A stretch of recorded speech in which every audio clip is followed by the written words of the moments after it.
Hi guys, welcome to this session in Microsoft Access. In this module, I want to show you how you can create a customer invoice. This is part of the shop database series. So first of all, if I open this query sales, if I just double click on that, that is a query that's showing me every customer and the sales that they've made. What I want to do is copy this query because I'm using it elsewhere. So I'm just going to right click and copy and then paste it straight away and rename it. So I'll just call this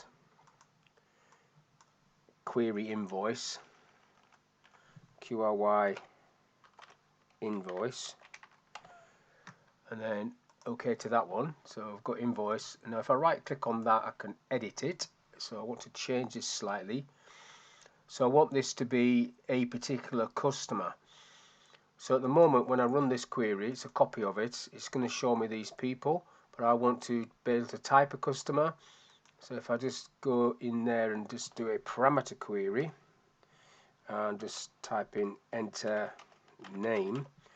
Now the name in this example is first and second name, so if I run that it asks me, and then if I type Steve Saxton and run, it just gives me Steve Saxton, which is what I want. So I'll close that, save it first, and then close that. So now I want to base a report on this.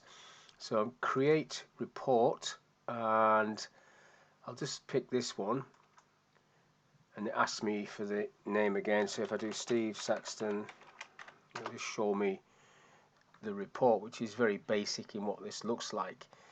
Now you've also got dates in there, and I haven't actually generated an invoice number, but this, I'll do that on a later session. This is just to get this to isolate an individual transaction or several transactions by date. So you can see that there's 3 there on the 10th, and then the other 2 are on other dates. So this is what I'm going to do now. I'll just close this.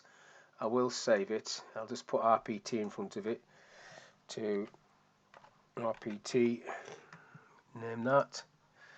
And then I'm now going to go back to the query invoice, right click design view, and then under date I'm going to put another parameter box, enter date. So when I run it now,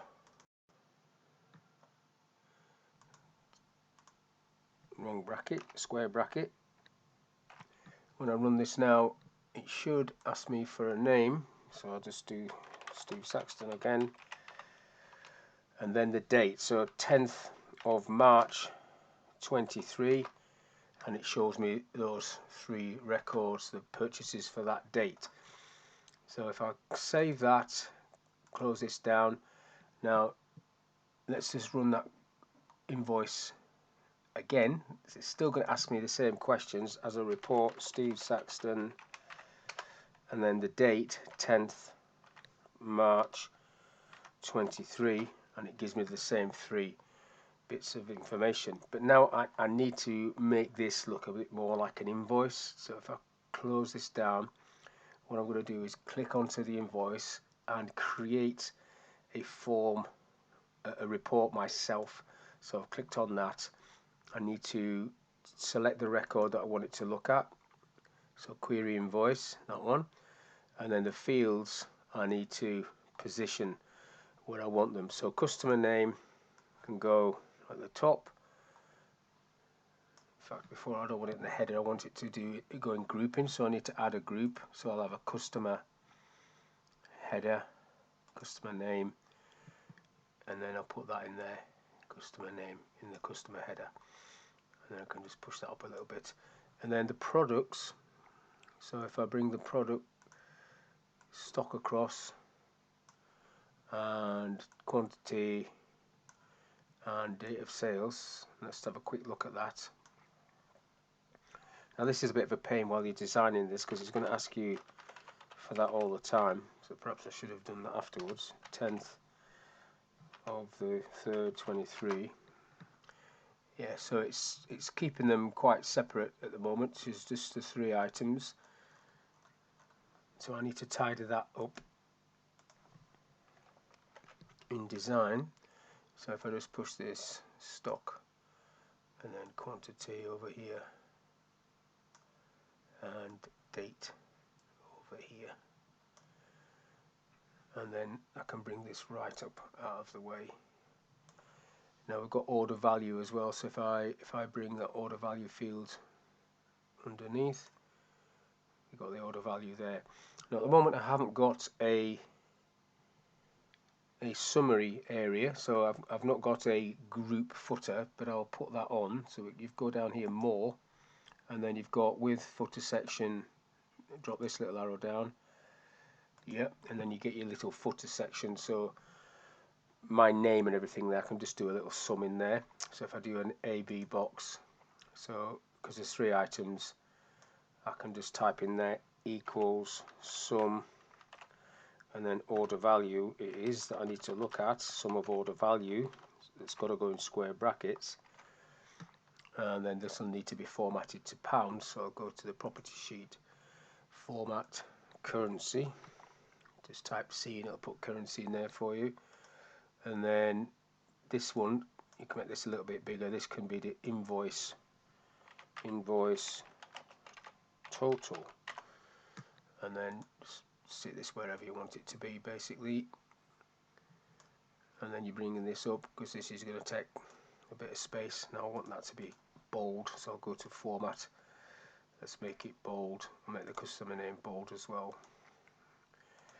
I don't need the label for that, I'll just push that to the left hand margin like so. And then let's have a look at what this looks like. So now I need to go back to report design and view. It will ask me for the name 20th 3rd 23, and I've obviously done a typo there, so I'll just go back into it, run it again. Yeah, can't spell my own name, Steve Saxton, enter. So it was the 10th of March 23. There we go.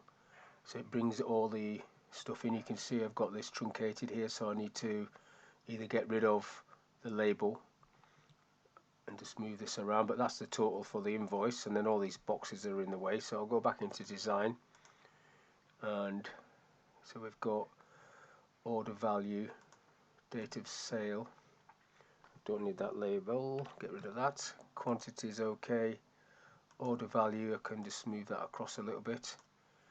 There's a gap there, but there's no gap here, so I might just bring this down a little bit, make a little bit of a space, so there is a gap there. Just bring that down. And then if you don't want these lines on, so if I just highlight all of this stuff, if I just come down the margin there, you can go into the properties area and look at getting rid of the border style. So there you've got transparent as an option, and then I'll do the same for this one, border style, transparent, so you don't show the border. It's totally up to you whether you do this or not. Border style, and then set that to transparent as well. And then you can bring in the date, time and things like that off the top there. You've got this information. I'm on the report design. You've got date and time. You can choose which one you want. Click OK to that. It sticks it in the report header. And you've got pages at the bottom. There's only going to be one page here, but I'm going to go for page 1 of 1. Now I'm in the wrong place actually, so I need this to be in the page area. So pages, and center will do actually, but page number of number. Don't know why it went up there. Just cut that out. Put it down here where you want it to go. Just paste it down there and then position it. And then your logo, if you've got a logo, you can put that in there on the page. And then any text that you want to put, like this is your invoice for this period, I can put that in there in the page header. Just type that in there. This is just a text box.